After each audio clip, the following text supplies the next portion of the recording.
Inorganisa ni Pangasinan 3rd District Board Member BCM Bentanilla ang isang job fair caravan kasabay ng karawan nito bilang pasasalamat sa Apong May Kapal at suporta na rin sa adhikain ng probinsya ng Pangasinan.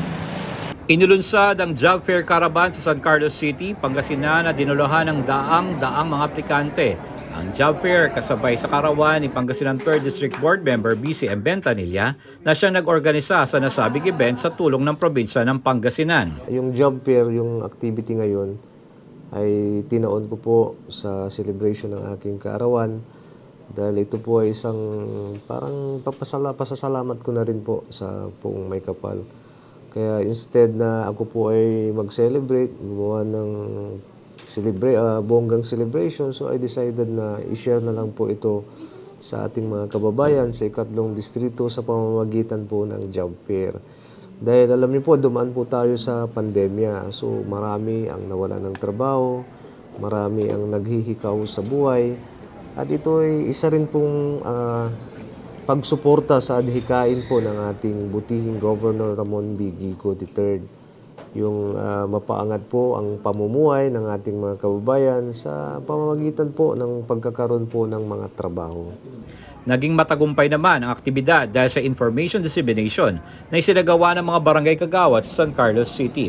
Aniya, mahigit sa 20 kumpanyang lumahok sa job fair sa tulong ng Public Employment Service Office o PESO. Kabilang sa mga kumpanya ay nagalok ng trabaho sa lokal gaya ng Motor Trade, St. Joseph, Pure Gold at marami pang iba. Habang may 4 na kumpanya naman ang nagalok ng trabaho sa ibayong dagat.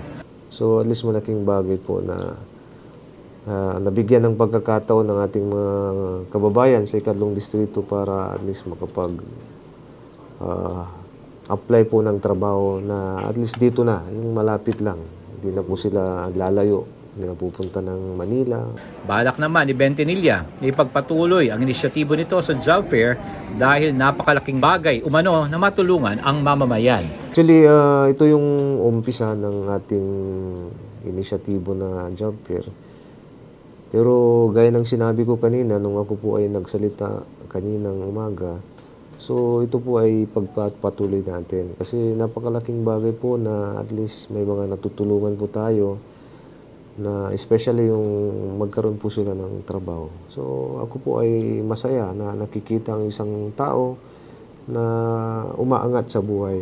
Maliban dito, plano rin ni Bentanilla na magsagawa ng bloodletting sa Pebrero habang open chess tournament at basketball clinic naman sa susunod na mga buwan.